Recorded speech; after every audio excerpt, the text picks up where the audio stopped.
Welcome back to my channel. Today we're gonna make a video on how to prepare the pig's head for tamales, since I've been getting a lot of requests on how to prepare it, so I'm gonna show it to you. So for my ingredients, it's gonna be very simple ingredients, very basic. So I gotta have one onion, cut it in half, or you can leave it whole and then just put the bay leaves. I got 3 bay leaves, 6 cloves. Then you're just gonna do the onion piqué, or where you poke the bay leaves into with the cloves. 1 tablespoon of mixed peppercorn, about half a cup of salt. This is gonna be to taste, so you're gonna adjust the saltiness later on. Also, we're gonna need a head of garlic, and my main ingredient. So they've been requesting me how to prepare the tamales with the cabeza. So this one is kind of graphic because of the cut. So just if you don't want to see this part, you can skip it for fast forward, and then you just follow up the next steps. But you're gonna order a cabeza de puerco or pig's head, so you're just gonna go to your butcher and tell him to split it for you in 4s or 8s, so that way you have all your pieces. You can always substitute for pork butt, pork loin, any other cut that you like. So, but they asked me so many times, hey, can you make me the recipe for the tamales? We want to know how to make the tamales from scratch, the meat. So you can use the head or any other cut, okay? So it's the same procedure for all the cooking. And very simple, you're just gonna have your pot, a big sauce pot or pan, and you're gonna rinse your cuts, with water, so that way you don't have any blood or anything like that. And then you're gonna put your onion piqué, the garlic, the peppercorn, and the salt, and bring it to boil. And then we're gonna come back in a half when it starts boiling, so we can remove the scum. And then we're gonna show you how to prepare the chile too.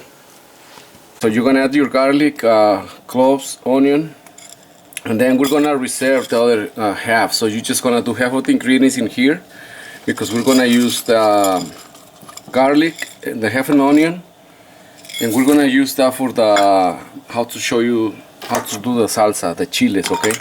So now you're just gonna put your meat and your onion, garlic, everything goes in here, and then you're just gonna bring it to boil, okay? We're not gonna salt the water now, we're gonna salt it later, towards the end. So just bring it to boil, and then when this one starts boiling, we're gonna remove the scum that's gonna come out. And then in the meantime, I'm gonna show you how to make the salsa, the red sauce. For the red sauce, a lot of people, they don't like it spicy, so you're just gonna use the guajillos instead. If you don't like it spicy, just get the color out of it. And you can use about 10 to 15 pieces of guajillos or New Mexico. And if you wanna get some smokiness and a little spicy to your sauce, you can always add the chipotle dry or morita. You can always use the ancho chile. And if you want to get just a little more kick of the heat, you're just gonna use some of the arbol, okay? But this one is gonna be optional, and this too. So you can, if you don't want it spicy, you just make the guajillo peppers, about 15 to 20 peppers. And also we're gonna use the onion with the bay leaves, 3 cloves, 6 garlic cloves, 1 tablespoon of oregano or marjoram. And this is gonna be very simple. You're just gonna put it on the water, about 1 quart of water, and you're gonna boil your chiles. You can always toast them if you want.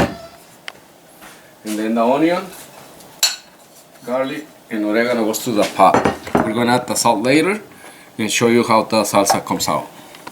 Alright, so as soon as you see that start boiling, you're gonna just turn off your flame. As soon as you got all your chiles hydrated, then you're just gonna cool it down, and then we're gonna blend them. So after it's gonna start boiling hard.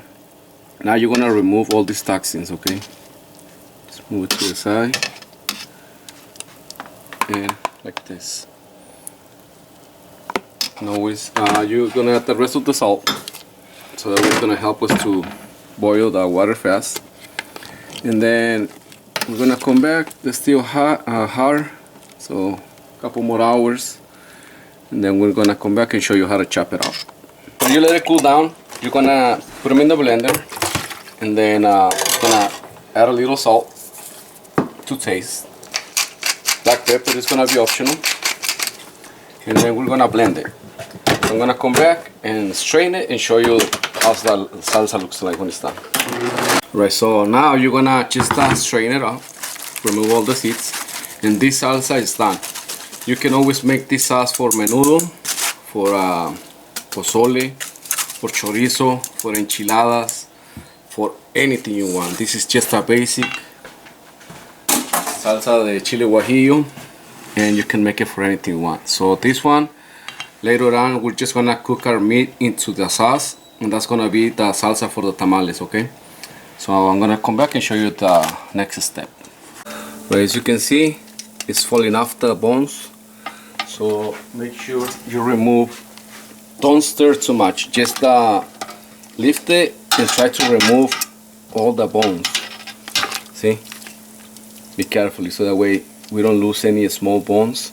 And then we're gonna go through the whole meat. We're gonna chop it up, and then we're gonna cook it with the chile guajillo, okay? So make sure you remove all this stuff out of the side. And I'll show you when they remove all the bones and the tendons and nerves, whatever you have like this, and let it cool down. And after, we're gonna chop all this meat out, and you're gonna reserve the water, the liquid, because we can make a head cheese out of it. So I'm gonna show you that in the next video. So we're just gonna let it cool down, and then we're gonna finish this at the restaurant. You're gonna chop up your meat. After you let it cool down, you're gonna chop it up. Okay? Just like if you were making carnitas. Now that you have all chopped up, now we're gonna cook it over here. I got about 2 tablespoons of lard, and then we're gonna cook our chile first. So we have the chile, and we're gonna cook it. Okay. Then I'm gonna come back and show you the next step. So your chiles are ready cooking. Now we're gonna put the meat. We're gonna cook it again, just to warm it up basically, and let it cook for about 10 minutes. Come back and show you the final result. So as soon as you see the bubbling, this is ready. So you just let it cool down, and the meat is ready for your tamales.